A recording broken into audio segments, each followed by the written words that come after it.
Nagara Galih Pakuan kaceluk negara makmur, kawentar murah sandang murah pangan.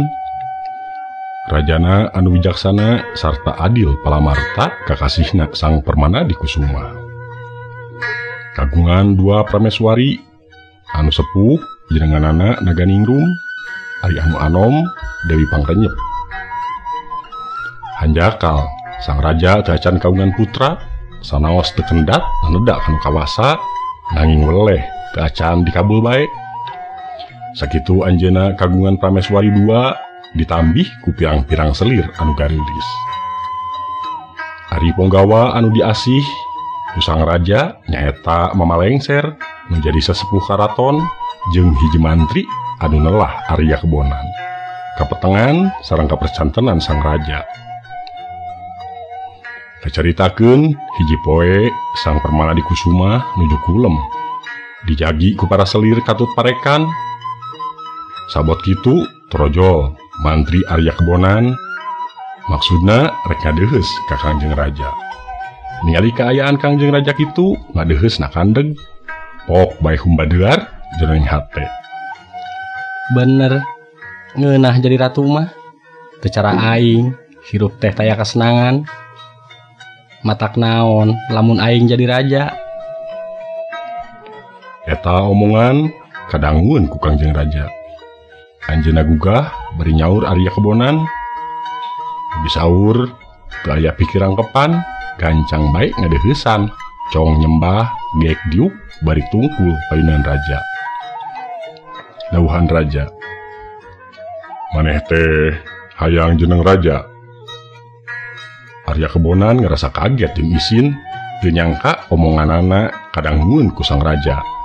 Bataan bisa ngawalon mah kalah tambah ngeluh.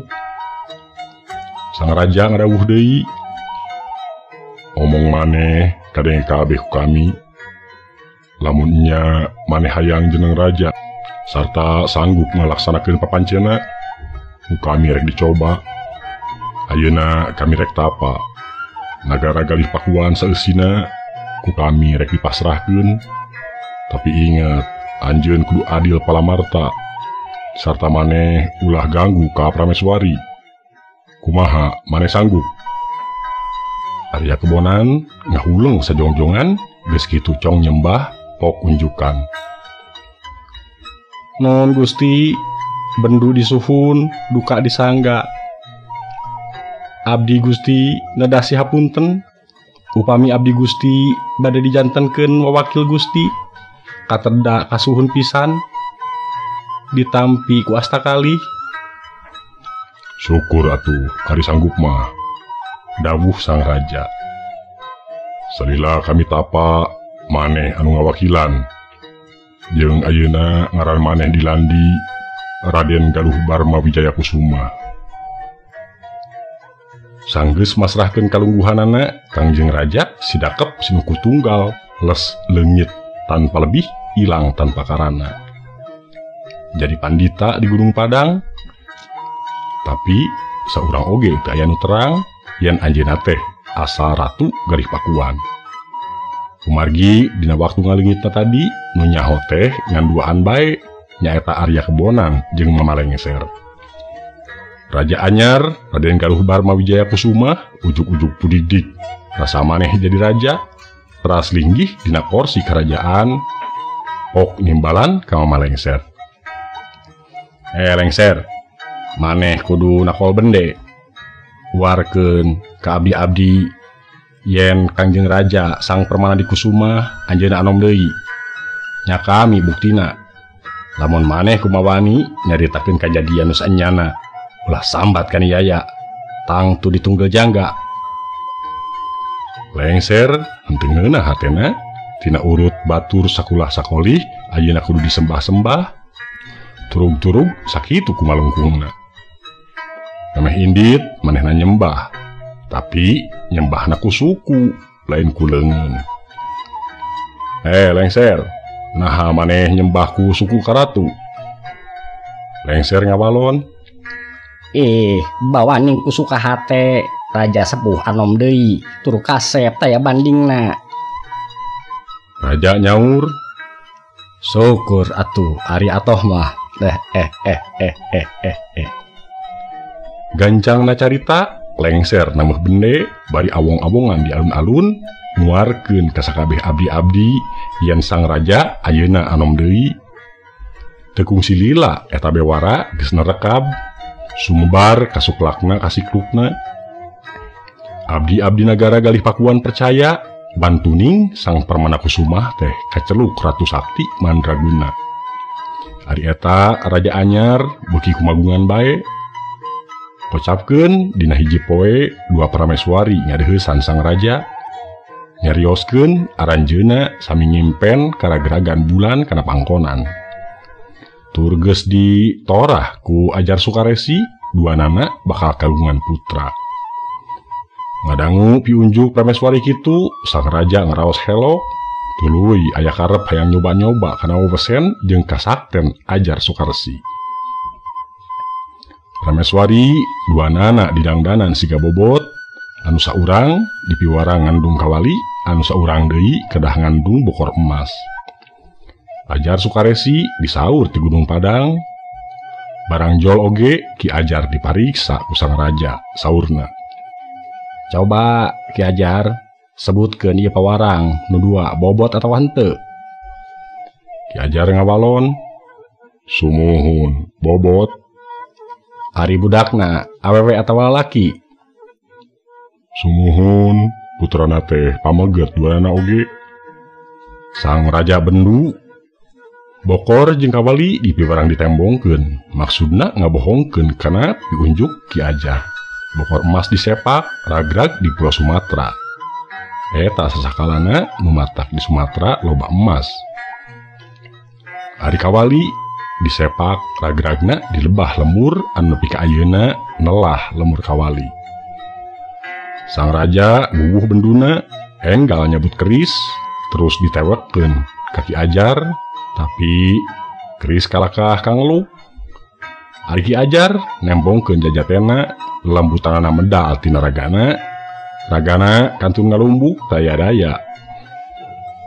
Bawaning ku palai pupuasan ku sang raja layon Ki Ajar disepak ragragna di Gunung Padang. Salieun jinis jadi orai nunlah naga biru. Kacatur dua prameswari tuluy ngandeg. Patuanganana beuki lila beuki ageng. Sanggeus jangkep 8 bulan brol Dewi Pangrenyep babar. Putrana pameget lucu jeung kasep. Kakasihna ditelahkeun Arya Bangga. Harita keneh ngayakeun pesta.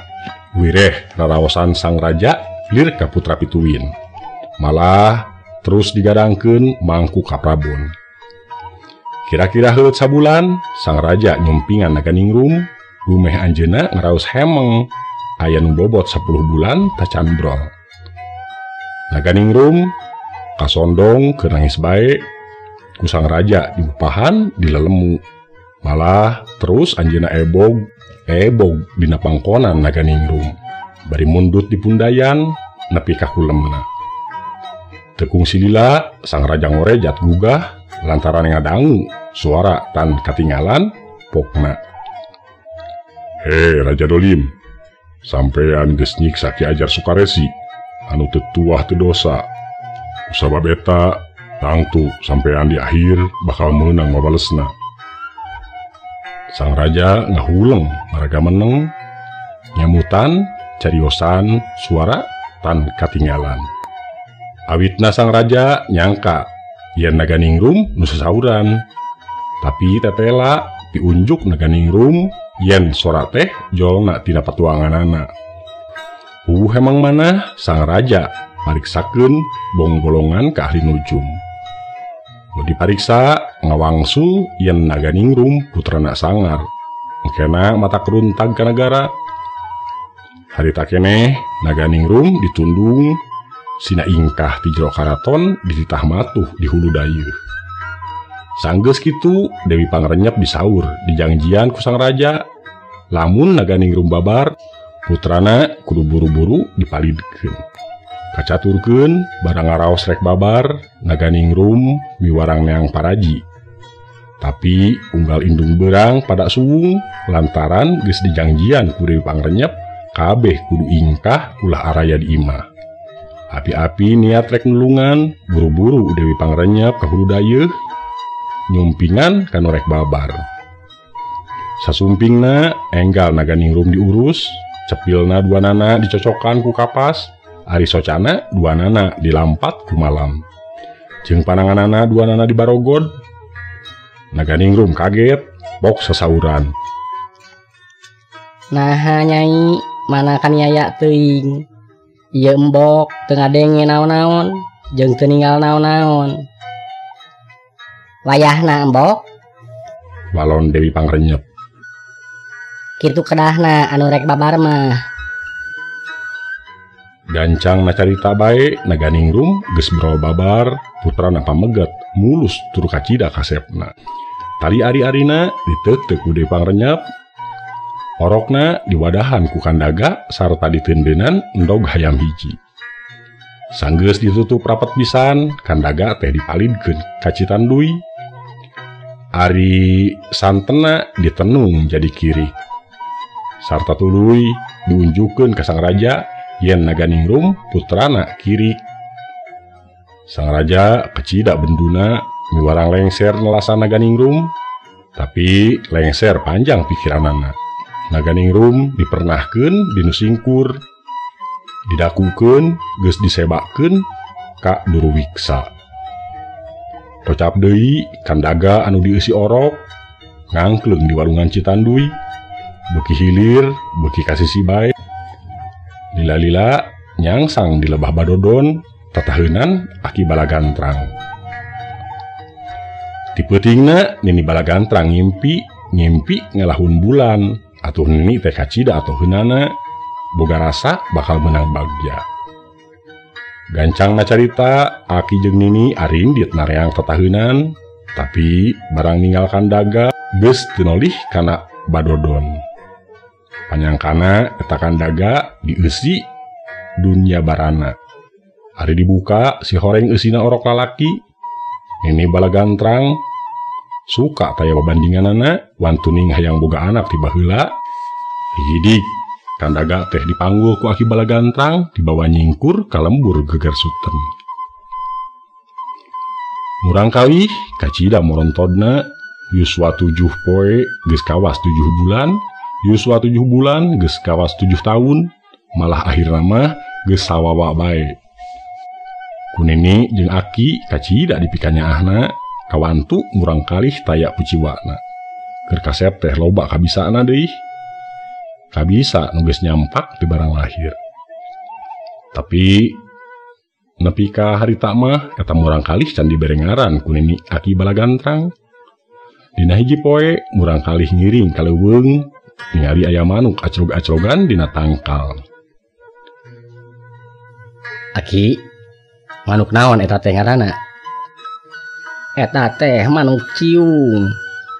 Walon Aki Balagantrang. Tepung silila ningali deui sato guguntayangan. Ari itu sato naon ngaranna Ki? Eta teh ngaranna Wanara. Walon Aki Balagantrang. Kumaha Ki mun ngaran kuring teh ciung Wanara? Atuh kacida alusna eta ngaran teh. Ceuk Aki Balagantrang. Di harita melah bae ngaranna ciung Wanara. Dina hiji poe ciung Wanara teh ngapung ti awang-awang ningali karaton galih pakuan. Harita teh kabeneran Arya Banga nuju Ameng diaping ku para menak, dipajengan ku Pajeng Bawat. Ciung Wanara ngentab manahna ningali Arya Banga sakitu didama-damana. Ari salira anjeunna sakitu kasangsarana, salamina hirup di lembur singkur. Sanggeus lungsur deui ka bumi, jeleg dihareupeun Aki Balagantrang, ciung Wanara teh sasauran yen hoyong kagungan hayam adu. Di dieu mah teu aya hayam adu Sujang. Eta bae endog antina Kandaga canda kagung padang nyuhunkeun diseleungleuman ku Nagawiru. Ciung Wanara henteu talangke harita keneh oge bihur bae ngapung ka Gunung Padang. Sawatara waktu lilana terus sumping deui ti Gunung Padang bari mawa hayam jago alus naker. Ciung Wanara meriksakeun Ibu Rama. Ciung Wanara teu percayaeun disebutkeun anak Aki Nini Balagantrang teh. Tungtungna Aki Balagantrang teh meta tempo sapeuting sesuganan aya bong-bolongan ti dewa. Peutingna Aki Balagantrang ngimpi yen Ciung Wanara teh sanyana mah putra sang Permana di Kusuma ti Naganingrum. Kuring arek kadayeuh galih pakuan rek ngadon ngadu hayam di ditu. Ieu hayam urang adukeun jeung hayam raja, saur Ciung Wanara. Aki jeung Nini Balagantrang ngahulag.